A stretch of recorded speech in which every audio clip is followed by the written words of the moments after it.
This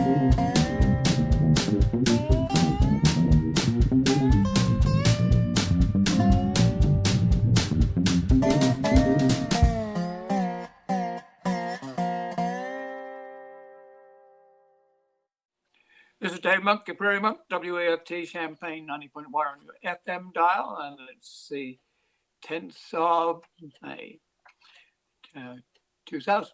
And I'm going to take you for a walk on the detention pond that's between University Avenue and Springfield Avenue.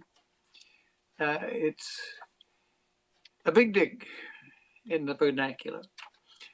It took out a bunch of residential houses for the benefit of all. The problem was that the boneyard came in from the north and the west and a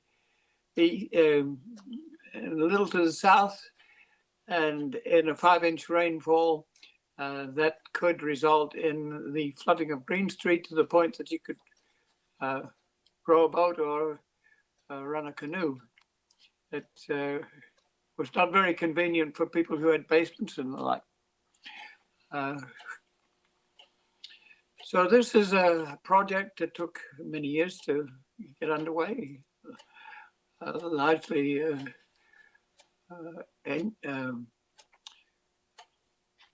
encouraged by Daniel McCollum, who was mayor for 11 years over this period, plus all the council people who were working with him, plus engineers and designers, planners, landscapers, and others who have put this into action. There had to also be a lot of construction people who took the dirt out of this hole and made it possible for the boneyard to fill up the detention pond and then be let out slowly so that it didn't flood Green Street. It's been quite successful. It also has some ambiance. So people come and picnic there. They walk around. They can ride a bicycle. They can hike. I was there the other day, and just parents and 2 children came and enjoyed. Sometimes people fly kites and just enjoy. It's a place where you can come a little bit while we have a virus problem. I'm going to now take you to the north end so that you can look down on to the south.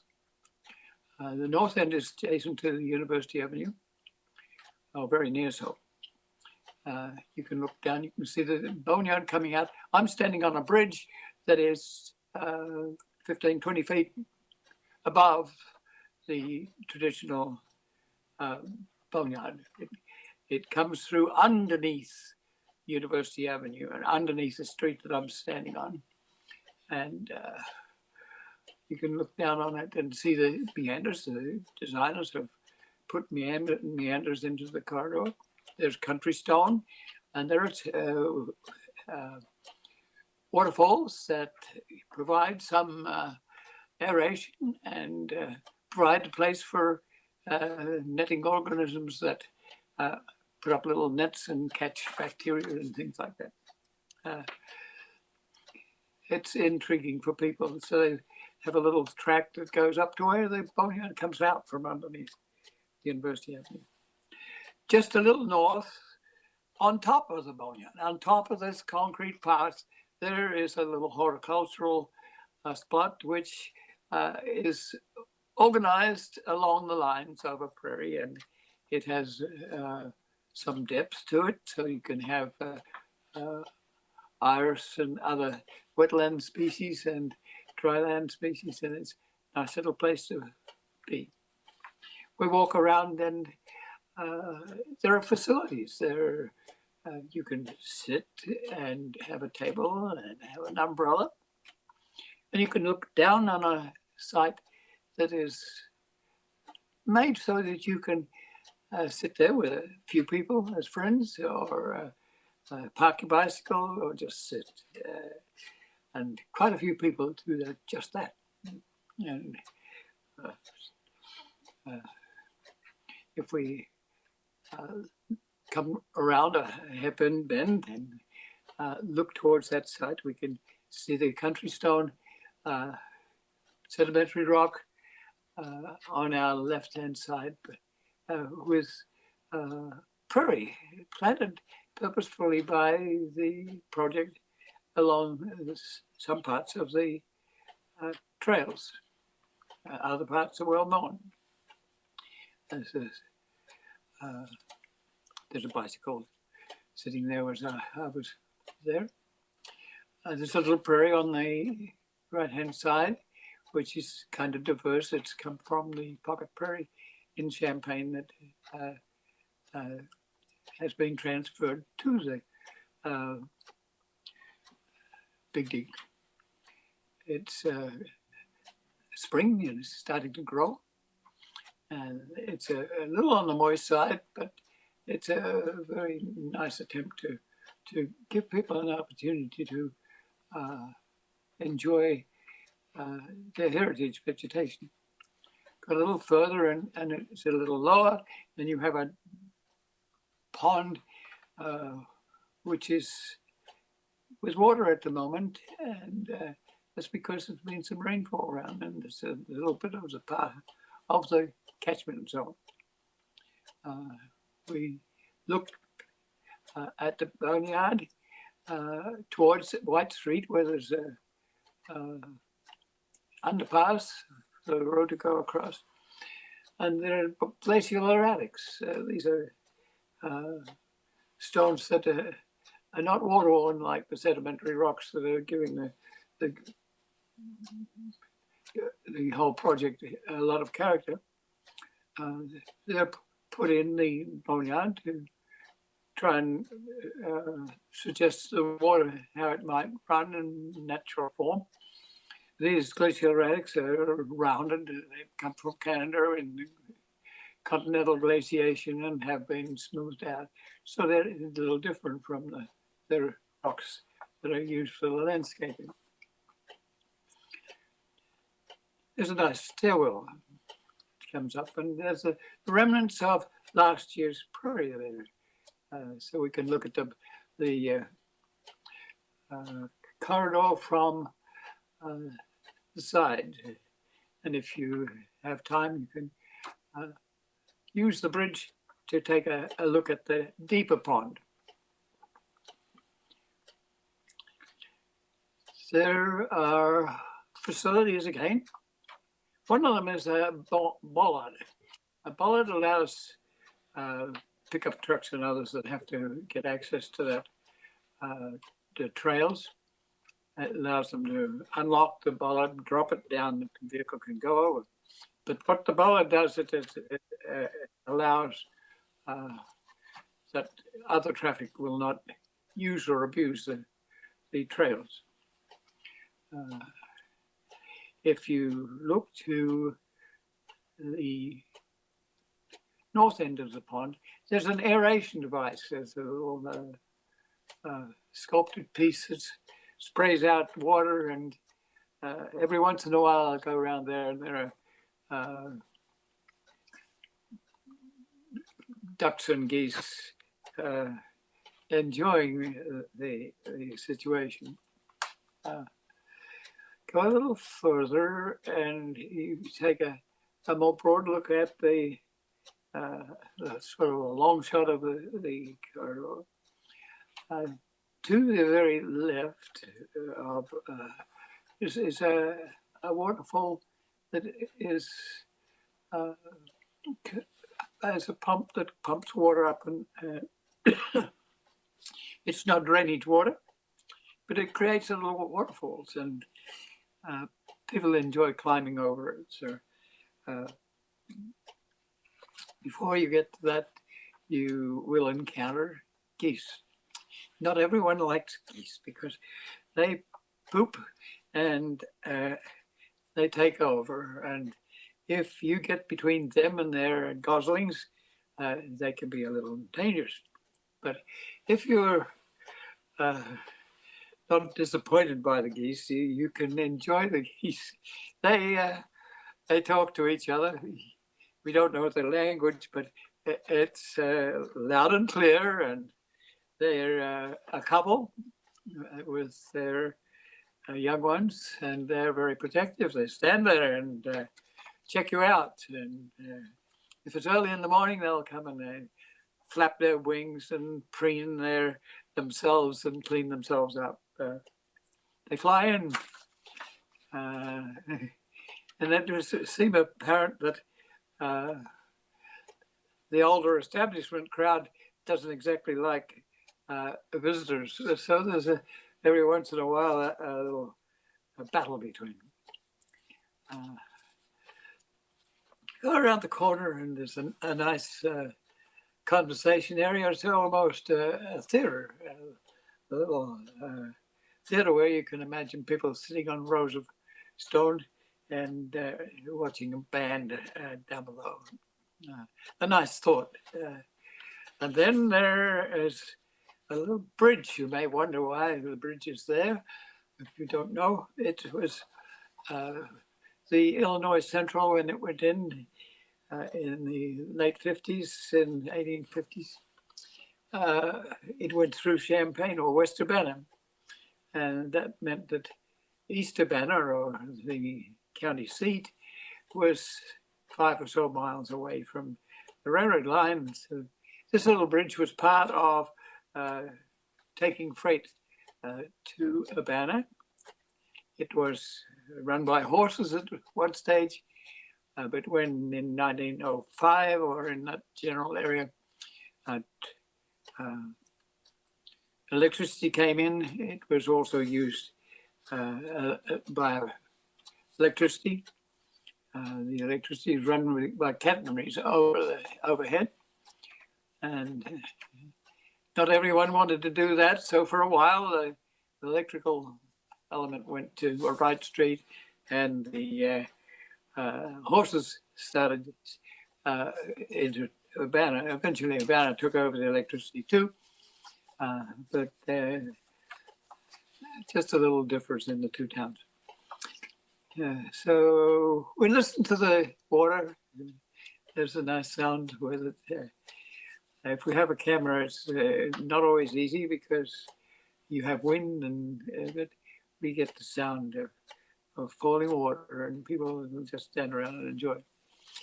So you're now at Springfield Avenue, and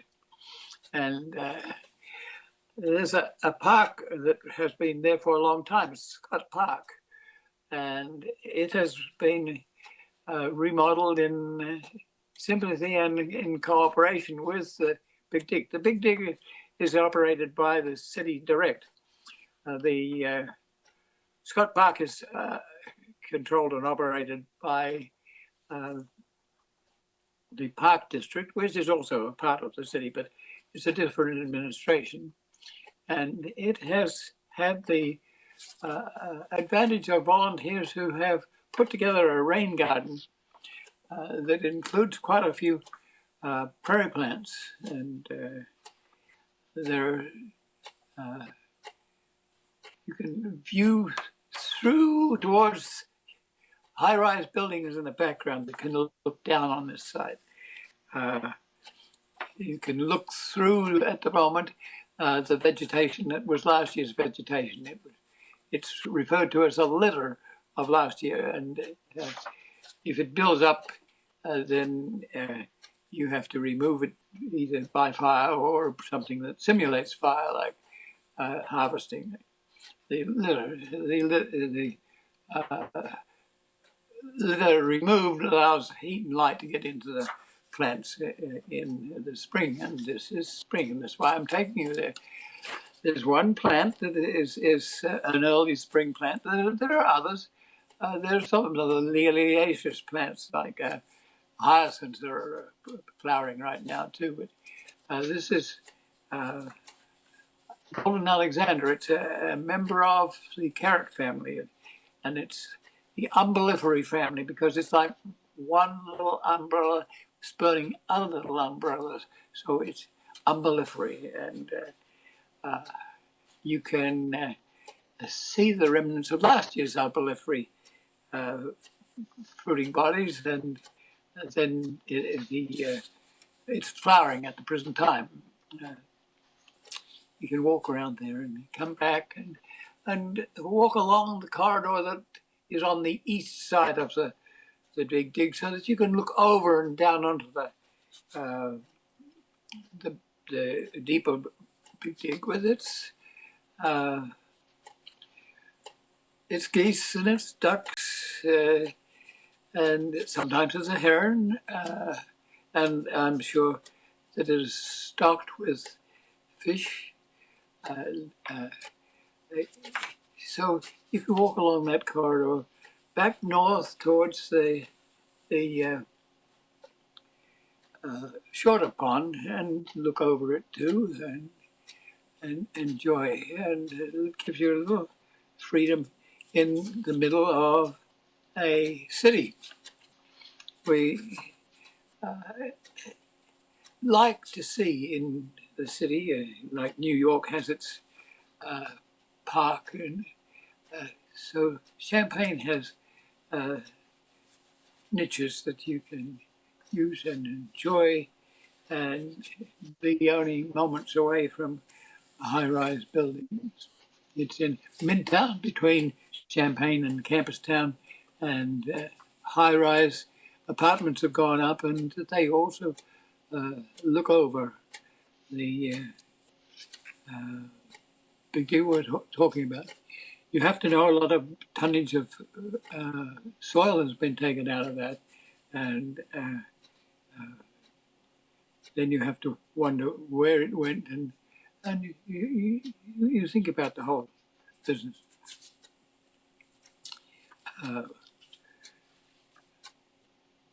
I'm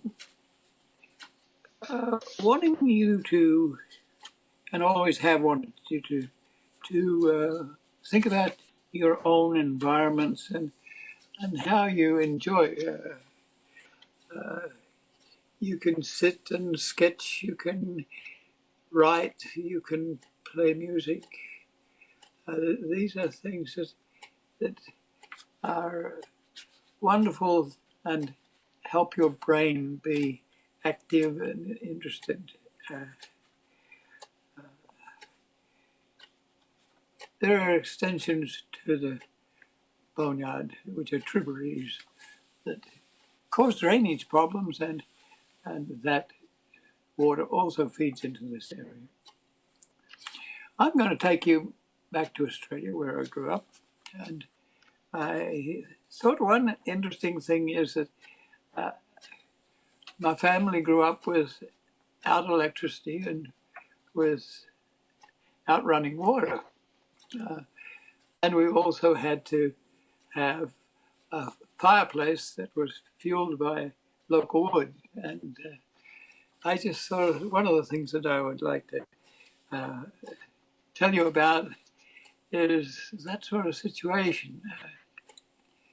We did have a built-in fireplace. It had a oven, and it had a stove that was usually lit in the morning and kept going all day. It was a place where you could get warm. I can remember my mother lifting up her dress and warming her backside near to the fire. So you had to know how to cook with this fire. There were hobs on either side where the bricks were made to house the fireplace. And there you could leave water or yogurt or whatever you wanted to leave, and it would be modestly warmed. If you wanted to cook, you had different trees that gave you different temperature. We have one in the local community here, which is an Osage orange, which is very, very dense and very, very hot. My mother would ask for certain types of wood. if she were both baked in a certain manner, she would want oak wood. Or then there was a tally wood. And that tree had a little different burning capacity. And we would have to find wood.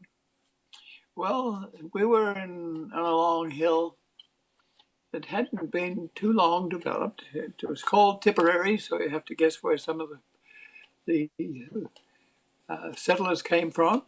And there were dead trees. And when people take out trees, they tend to leave some trees because they're interesting and they're tall. And unfortunately, those trees are dependent on the trees around them, so eventually they die. So some of our wood would come from up on the hill of Tipperary. And my brother and I would go up there and help to harvest wood. How was the wood harvested?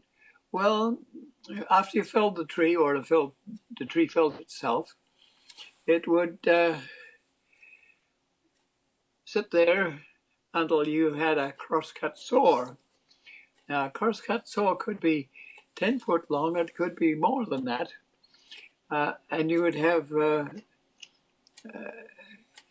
person at each end to do the sawing. One would pull, one would pull in the other direction.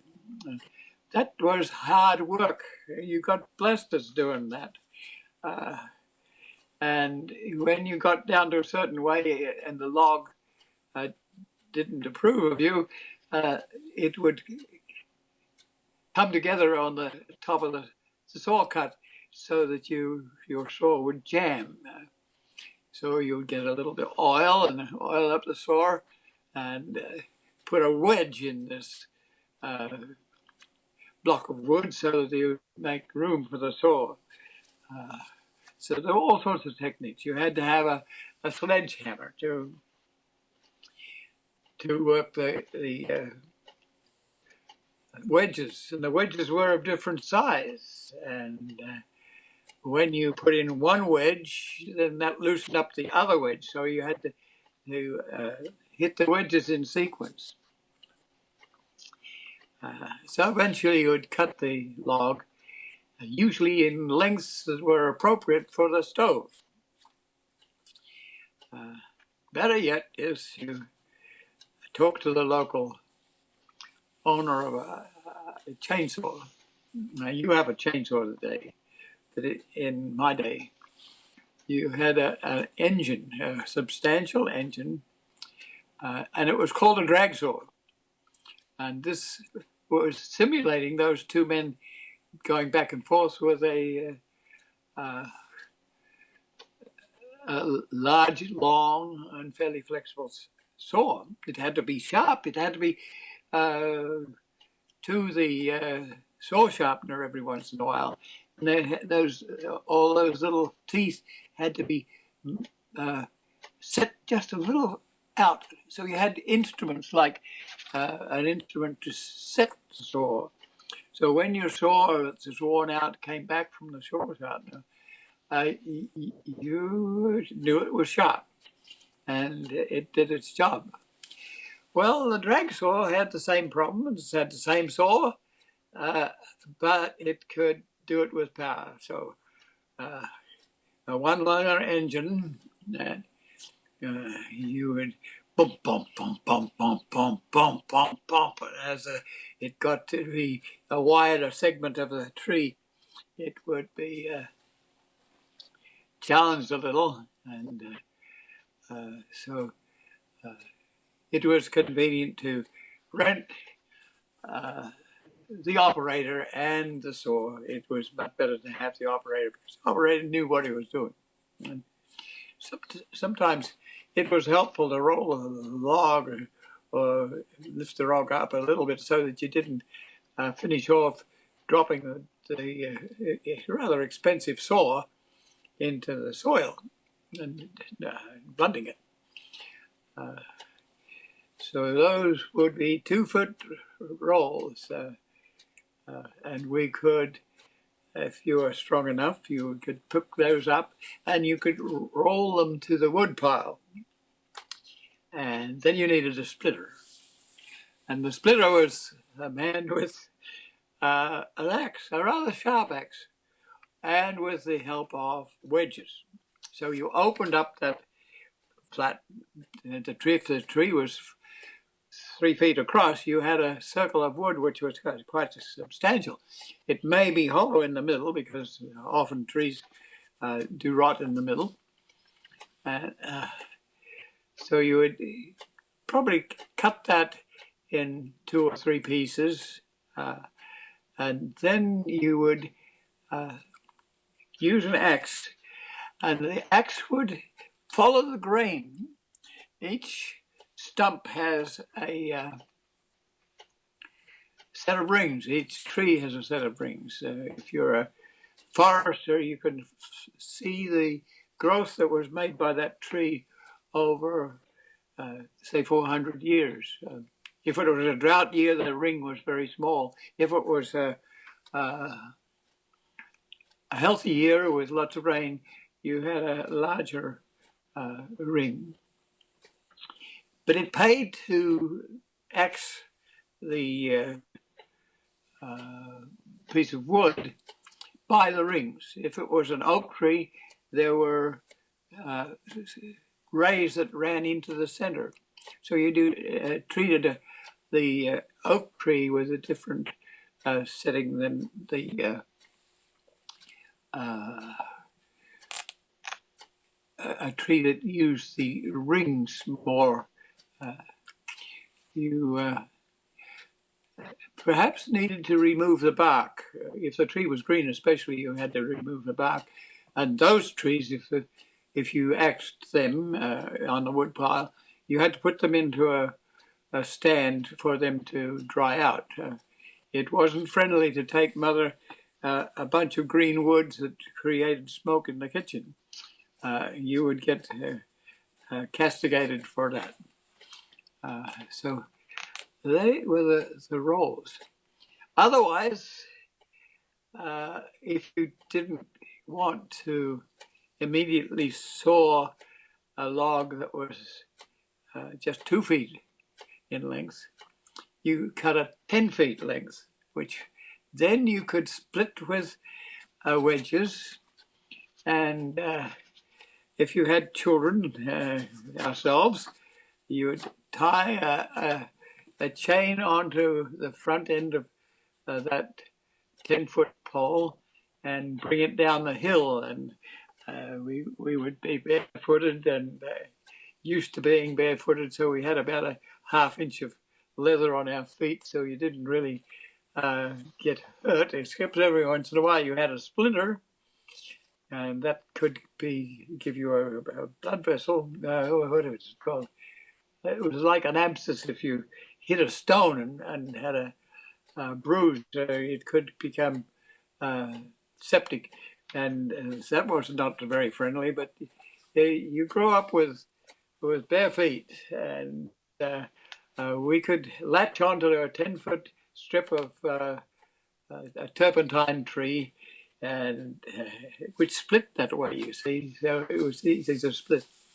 And you would run down that hill. The wood coming behind you would almost catch up with you. And so you got it to the wood pile, stacked it up, didn't just leave it every which ways. You went back up to catch another pile. If you had 2 little roads coming down the hill, you could challenge each other with the speed at which you could move. And so therein lies the wood that came to Mother when she wanted turpentine or oak. It had to be wood that was cut to the right length, and it had to be suitable to fit into the small firebox. We as children had different jobs. My brother had the job of lighting the fire in the morning, and that meant you had to have kindling wood and newspapers. And my brother was kind of the reader in the family, and he would always take a time to read the local newspaper, which was being used as a starter for the fire. So that was always a joke with Jeff, that it took a long time to light the fire. But he also had to he was younger than I, and he had to set the kitchen table on the veranda outside. The veranda outside was our ideal place. But going back to the energy side of things, we not only had a stove, but we had a copper. And the copper was usually in a lean-to or annex. It was lit for the whole day and usually provided water, boiling water. On laundry day, which is usually Monday, it was assigned to boiling clothes. You could boil your clothes, and you washed them, and you had a wringer, and you had the children could run the wringer while mother put the clothes through it, and there were tubs where you could wash the laundry. And it being a little drier, we could we had a basket. You put your laundry in the basket, and out to the back lawn where there were linen lines. And you hung your sheets on the linen lines, and the sun gave them character. My mother grew up in Cockney, England, in London, and she was used to airing clothes. You didn't really have to do that in Australia because it's as dry as dry, and they air themselves very easily. But my mother would traditionally, after the clothing had been dried and taken inside, she would air the clothes on the veranda, the fence that went around the edge of the veranda. So back to the energy side of things. That copper would provide us with water. We had a bathroom with old style feet that were like lion's paws, and we had water. Now, the water came from 1,000-gallon tanks. We had 4 1,000-gallon tanks.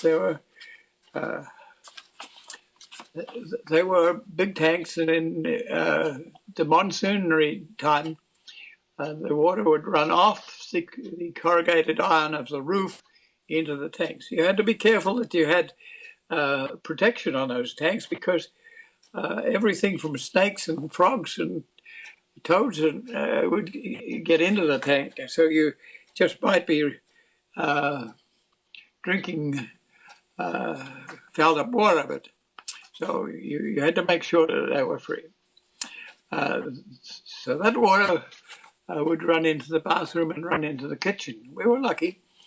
If you didn't have tanks like that, you had to have a pump, and you had to have a well. And the well would go down to underground water, and you had to pump it up usually. Sometimes it was artesian and would come up of its own accord, but mostly you had to pump it. That's another thing that children could do, was pump the water. And then you had to cart it. And if you didn't have as the tanks dried up because it was a drought, which happened every so often, you had to take the old 28 model whippet with running boards on it and 4-gallon kerosene tanks on the side, and you take out the back seat and make room for water, and you go down to the local road bridge and take water out of the river. That water had to be boiled to use, so the copper was there. We would use it for drinking water as well as for bathing. If you bathed, you didn't bathe every day. You bathed more like every week, and you took the water from the copper around into the bathroom, and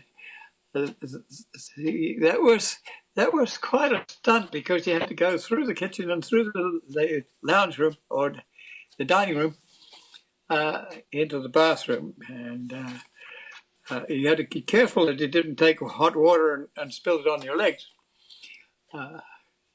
Eventually, we had a chip heater, and chip heater would work on newspaper or folded up newspaper or wood, and it made this. It boiled the water, and so you didn't really have to bucket it from the copper. But it was kind of a pain to do it.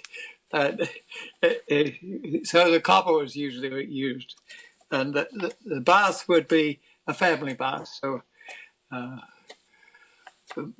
children would go in first, and the parents would come afterwards, and you had friendly things that happened. My father would always like to have his back scratched with, so we had like a broom that we could, a dairy broom with short bristles, and we could scrub father's back. So you had that use of the energy for wood, and you had seasonal rainfall. So in January and February we would have we were at the tail end of the southern part of the monsoons, so you'd have lots of rainfall. So we had something like 80 inches of rain, and you could see it on the mountain. You could see there's something like 14 waterfalls when it rained. But when it was drought, it was a different cat. And we all had piss pots, and that urination went was collected each morning, and that went onto the garden, and that grew our peas and watered our orchard plants. And we would also take that water out of the bath that we had, and that would go onto the garden too.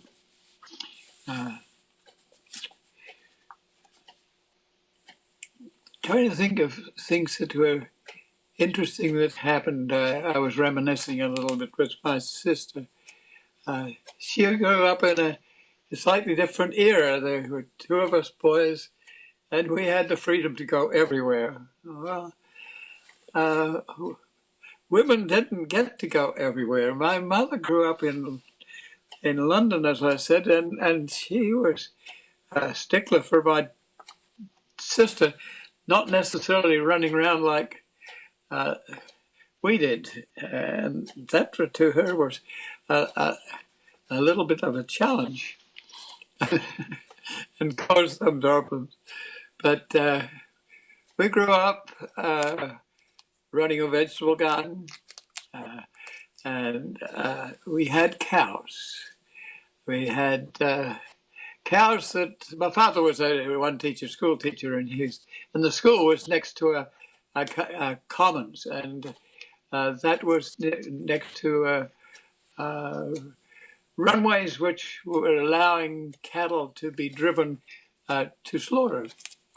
And that had become a little bit obsolete because we did have an era of Leyland trucks and Rios and vehicles that could take hogs to market and take animals to market. But I can remember the era when we had all be inside because Dunk McGregor would be bringing his beef cattle to market, and they had never seen humans other than Dunk, and they would freak out if anyone got out there in a different garb and a different atmosphere than Dunk. But Dunk would bring the cattle, and he would store them in the commons, and then he would go to visit Woody Cleaver, and they would read poetry to each other, and they would be meeting for once a year, and So they may even spend several days at that. The rhyme of the ancient mariner and things like that. And but there were also bullock teams because there was timber, and the timber was often cleared. It was a little bit like the Amazon. We were clearing our forests and putting in dairies, and you cleared the alluvial plains because there were little pots of volcanic material in amongst the sedimentary rocks on the Blue Mountains behind, and there was a river that ran down, and that was where we would get our water. But the logs, you hated to take down big timbers when they were so scarce. So we used oxen to take out the lumber, and you used pulleys to pull that lumber around other trees so that you would not damage the on-growing forest trees. And those bullock teams were perhaps 10 or more bullocks long. They were administered in different ways. Some people administered their bullock team in very loud and fashion and with whips, and it was a little bit cruel. But other people knew their oxen, and really they were pets. And so if you were to have a cigarette, you would take be purposefully. You would lean up against the shy animal that was a little freaked out at times. So you would get to know that animal. We had our cows too, and they had personalities. Our cows were pets. They were well fed, but they lived on these commons because they were not used very much. And they also lived on the long paddock. That was the roadside. And we had 8, 10 cows. They varied whether they were in calf or whether they were calves. Or the calf was removed from the cow fairly soon, so that you could use the milk, but you also fed the calf, and you added some Meggett's meal or other high protein foods that gave the calf and the mother a chance to be well fed.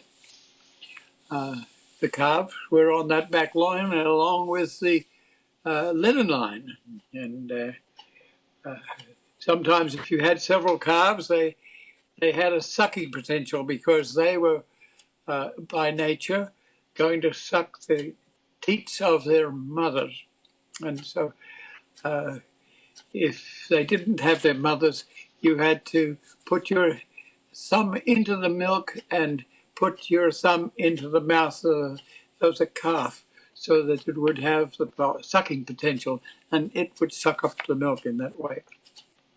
If you didn't do that, they sucked on each other's udders that were minute at the time, but you'd sometimes see several calves lined up together, satisfying their sucking potential. But they would be on the back lawn, and you got to know them too. So they were.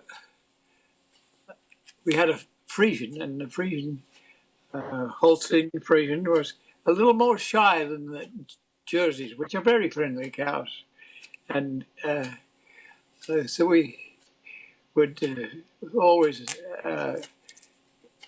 give the Frisian a chance to accept an apple or something that would be nice, and we'd get to know that animal.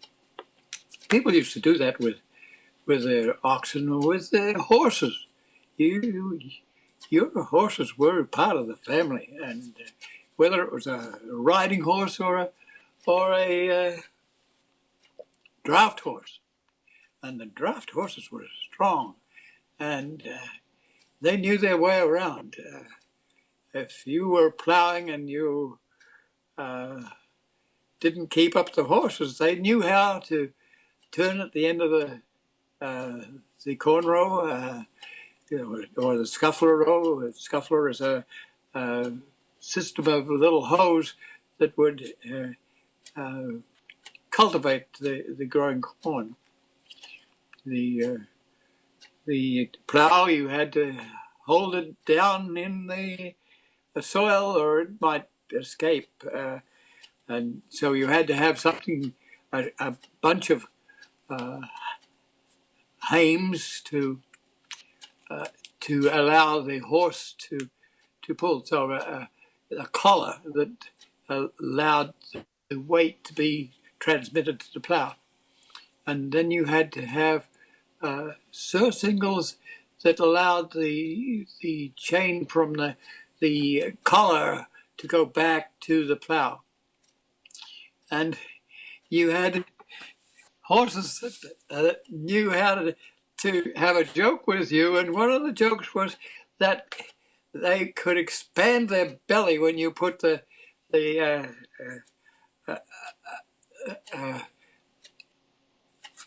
a surcingle on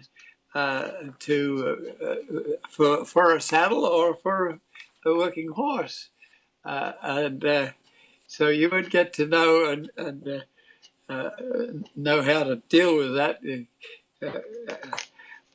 But other horses were quite friendly and didn't do that. But that was part of getting to know, and that chain came back and joined up with swingle bars. And if you had two horses, then you would have to have two swingle bars, and then those two swingle bars would be joined to another swingle bar that would be attached to the plow, and the plow would have a coulter on it, a little knife that ran through and cut the sod, and it would have a depth wheel so that you could plow 3 inches or you could plow 10 inches. If you were plowing 10 inches, you didn't do that. You'd have to have a team of 10 horses to do that. That you would plow perhaps 6 inches. And there was a moldboard that had a share on the front of it that would cut the soil under and to the side.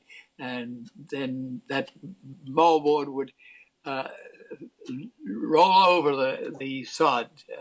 You had that here. John Deere spent his life creating a moldboard plow that had a long moldboard and could turn the sod over, because if you had a short moldboard, it would get sticky and wouldn't turn over and would be a pain. So we would be behind that horse. You had to at the same time have reins. So on each handle of the plow, you had to handle the plow, but you had to handle the ropes. Fortunately, the horses usually knew where to go and how to do it. But if you wanted to turn them around in a different direction, you had to pull on the side of the harness that was in the mouth. So there was a bit in the mouth of the horse and a horse blinkers, so that the horse didn't have to get freaked out by things on the side. And you also had to have a friendly sack of food. You didn't necessarily plow with a sack of food, but you had the sack of food there. Then when the horses rested, you could pop the sack of food over their head and their ears, and their nose was be in the chaff and food for the time being. You also had to have water. These animals were pulling heavy loads, and they could be sweating, and you had to have enough water. And if you didn't have water on hand, you had to take your horses to the river. And just sometimes they would also get into the water and roll over and have a riotous time, enjoying the cool mountain water that came down from that escarpment above. Sometimes you would want to also go swimming. You'd take off your shirt and go swimming at the same time. These were little places where there were homes that were built with slab wood that went vertically rather than horizontally. These were places where you survived. I can remember we had a little creek, a tributary creek called Little North Arm, and there were about 6 or 8 or 10 people had small farms on that corridor, and they would be doing lumbering. They would have a sawmill. They would have cattle. The cattle would know how to forage. As young people, you got to know that cattle used the same path each time. So if cattle had been using a path to go to a pasture for 20 years, it was like 2 feet deep. And we would have fun running around those corridors. You had sulkies. If you took the cream to the roadside, you may have to have a slide. You milked your cows. You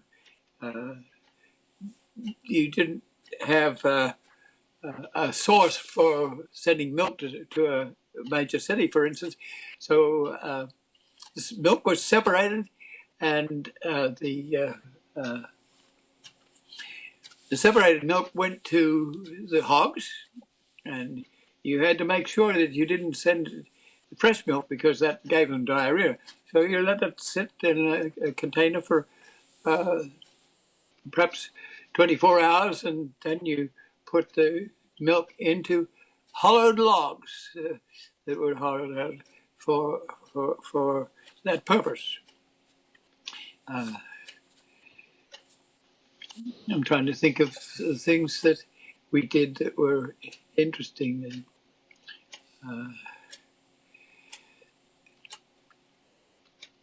You have to realize that this is the other side of the world, and so it was January and summer, and it was at Christmas time.